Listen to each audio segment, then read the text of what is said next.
I finally figured out how to control the input volume on my computer.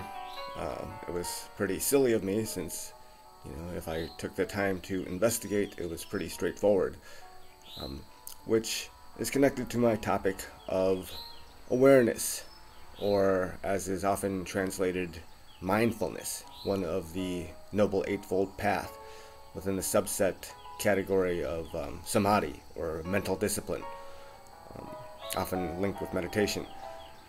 Or I shouldn't say often, I mean it is linked. I'll stick with awareness as opposed to mindfulness in honor of my teacher, S.N. Goenka. I call him my teacher even though I never met him personally. Just got his teaching through, and really it's not his teaching, it's the teachings of the Buddha that he has disseminated across the globe through these recordings, these video and audio recordings.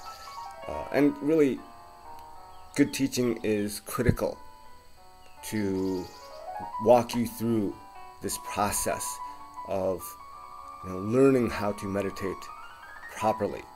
And again, meditation is critical to cultivate this right awareness or right mindfulness.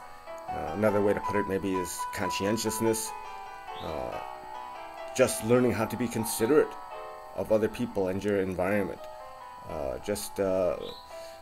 And this is something that some people seem to have more naturally to some extent, right?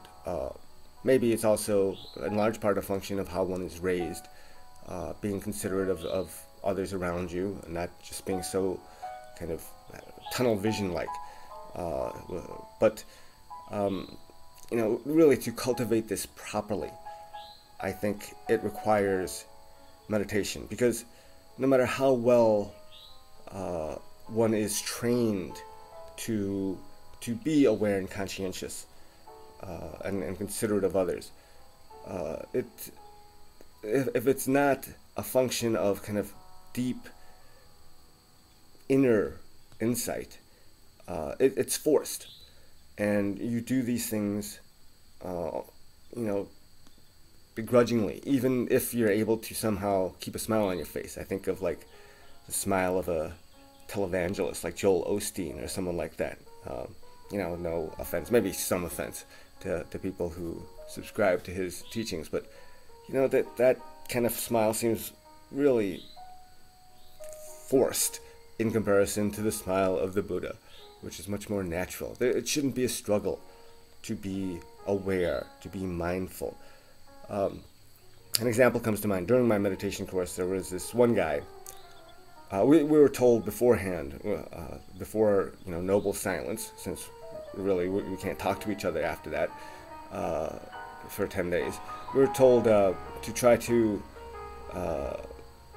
be considerate of others, and one thing they told us specifically was there was this porta potty outside the meditation hall that the guys used. And it seemed interesting to think of this, but I think there was a kind of purification process going on, because people seem to have to use the potty in an inordinate amount of time, right? Related to diet and really to the whole process.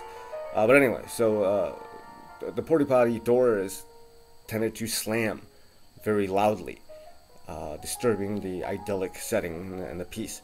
And so we were told to just try to close the door gently. And by and large, just about everybody did this, except for this one guy who consistently let the door slam. And this was the same guy, by the way, who he had back issues, so I felt for him, but he would show up in the meditation hall with all his back gear, his brace or whatnot. But he would often show up kind of late, so everyone else is sitting quietly, and he's sitting there fidgeting with all this stuff and making all this noise. But back to the porta potty. I mean, I guess it's all linked together, because and I really wanted, I'm sure others did too, to tell him, hey, dude, just gently close the door. But it seemed to me it should be obvious. It was the shattering noise in comparison to the quiet of this pastoral setting. But he was not mindful. He was not aware.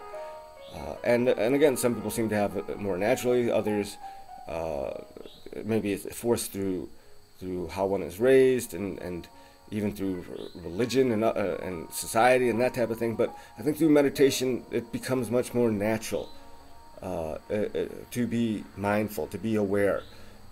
And when it's natural, first of all, I think from the standpoint of the person who is aware, there's no resentment for those who are not mindful or aware.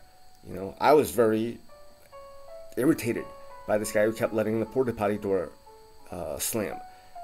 But at the same time, it was a kind of I don't know, what do they call those? Learning experiences, life lesson, whatever, teaching moment, where I could kind of try to work this through in my mind so that I didn't become irritated, at people who weren't as conscientious about their environment. So if it's genuine, I don't think there should be any bitterness when others don't do the same. No expectation. And then from the standpoint of those who are maybe not as mindful, first of all, because they're not aware, it's kind of difficult to even talk about like how they would respond to their environment. But in the presence of those who are mindful, I think there might be some shame. But this often is the case with human beings, that when confronted by a kind of, I hate to use this term, but the first term that comes to mind is like a moral superior, someone who's clearly, who has it together, more than you. The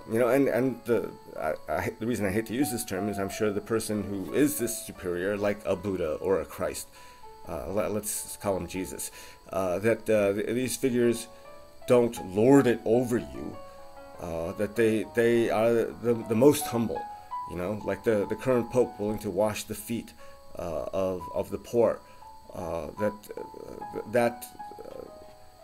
that nobility of spirit radiates from them without any sense of hierarchy. But in the presence of such people, those who are less aware are often, shamed, and our ego's defense mechanism is to say, well, to be dismissive often of these types of actions, or like, these people are worried about minor things. It's not really important. A door slamming in a porta potty, making a little noise, rustling when in the meditation hall, instead of recognizing how this is a function of, our an awareness of our innermost being, that it's not all about ourselves, to be aware of those around us, and to not just people but everything around us, to not be so, like I said earlier, kind of tunnel vision like, in having blinders on for just the interests of your own ego, because most of us are stuck in our egos. All we think about through the course of our days. Unfortunately, I already see this in my 10-year-old daughter. When I ask her to do something like call her grandparents to thank them for something, she'll respond half kiddingly, "But what's in it for me?" And that's not untypical or atypical. Sad to say, especially in our society, and so everything in culture kind of reinforces the supremacy of the ego. And to cultivate awareness properly, mindfulness, I think meditation is really necessary. Okay, I think that's it. Thanks for watching. Bye.